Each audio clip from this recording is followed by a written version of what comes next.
Hey folks, DC here, DC's Gadgets. Today is January the 5th, 2020, and just leaving the gym this morning.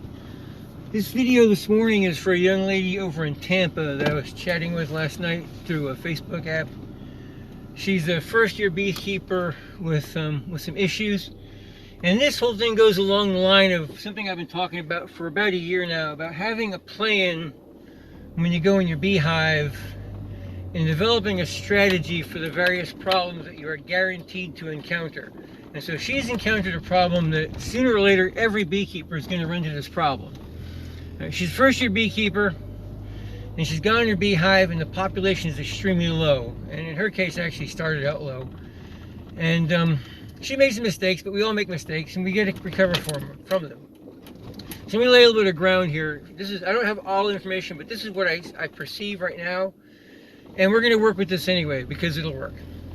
From what I can see, she bought like the basic beginner kit. She's got a deep box and medium box, top and bottom. She's probably got an inner cover, and both boxes are full of frames.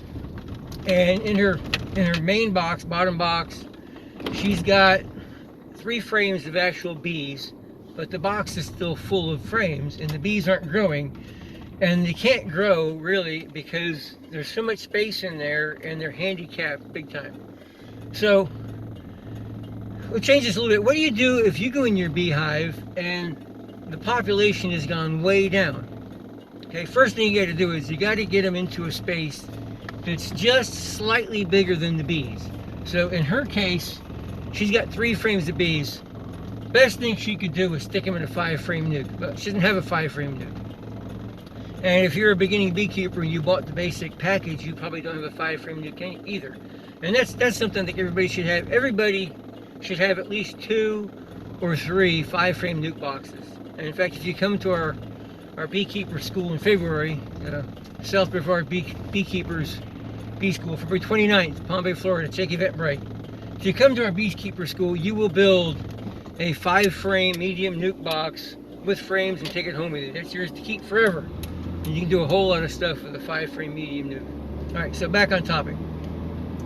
You want to move your bees into the smallest cavity you can and give them maybe 1 or 2 frames of extra space. Well, she doesn't have that luxury. So here's my advice to anybody who finds himself in that situation. You've got a full-size box, you've got less than half a box full of bees, and you need to do something so the bees can actually grow. So you need to move them all over to one side or the other. And you can do this either way. You can just stick them right against the outer wall of the box, or you can put a foundation frame in, then your bees in a foundation frame. Either way, I'd probably go with the foundation and the bees in the foundation. You got a little airspace between the outer wall and the frame.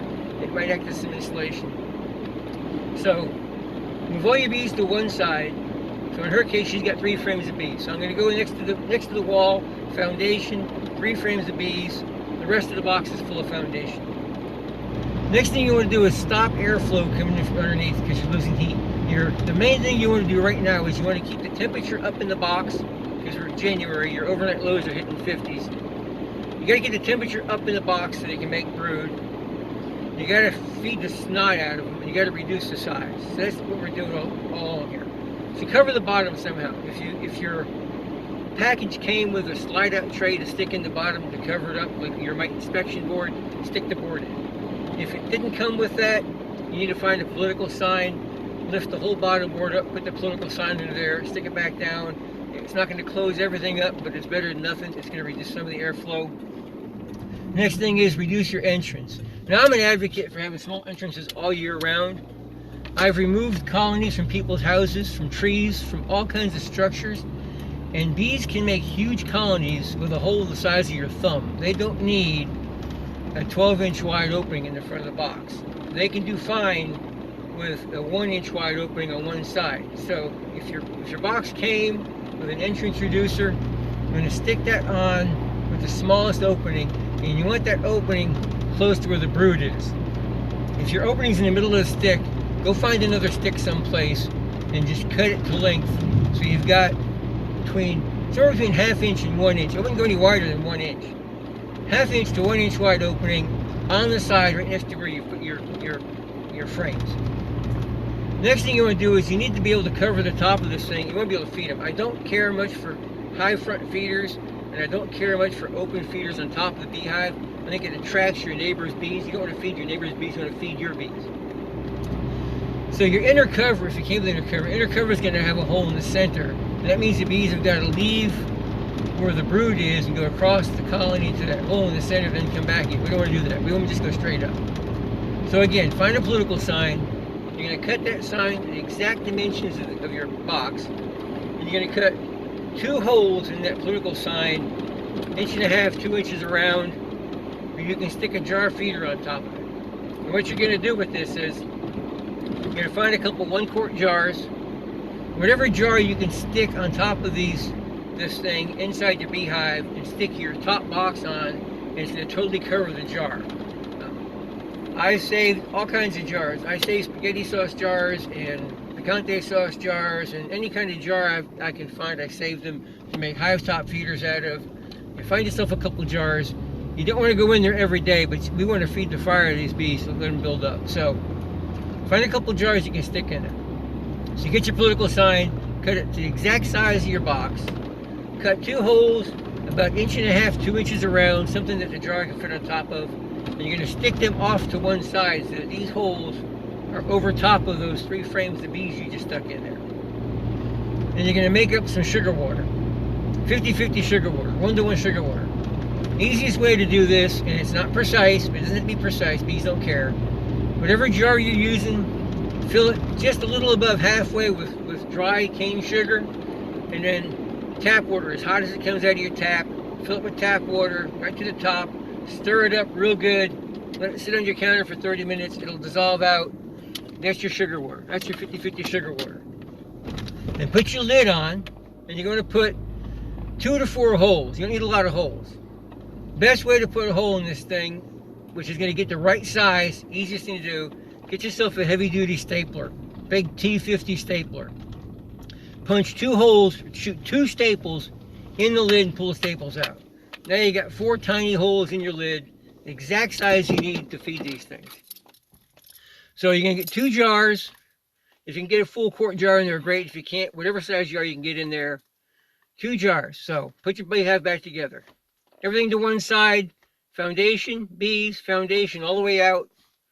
Cover the bottom with something to keep the air coming in that screen if you're screen bottom. Reduce your entrance down to about 1 inch on the same side where your bees are. Political sign on top with 2 holes where you can put jars. Put your jars of sugar water over the holes. Stick your top box on. Put your lid on. All right. Go in there every 3 days. You don't want to go in every day. You're going to bug the snot out of them. Every 3 days, go in there and fill those jars back up again. And you're going to do this. I'm going to say you better do this for at least 5 weeks, because you've got 3 frames of bees. There's a lot going on. Do this. Plan to do it for 5 weeks. You may get lucky and not have to, but I planned it for 5 weeks. And watch the front door. We're in Florida, so a lack of pollen just doesn't quite happen around here. I know a lot of people feed pollen substitutes, but I have never seen a lack of pollen. I've seen a lack of nectar, not a lack of pollen. So you stand there and watch the front of your beehive for 10 minutes. If you see 1 in 10 bees coming in with pollen baskets on their legs, you got pollen. Don't worry about it. You got plenty of pollen. And the main thing you want to do is you want to give them food. You want to let them draw some comb. You want to let them build the brood nest. You've got to keep the heat in the box.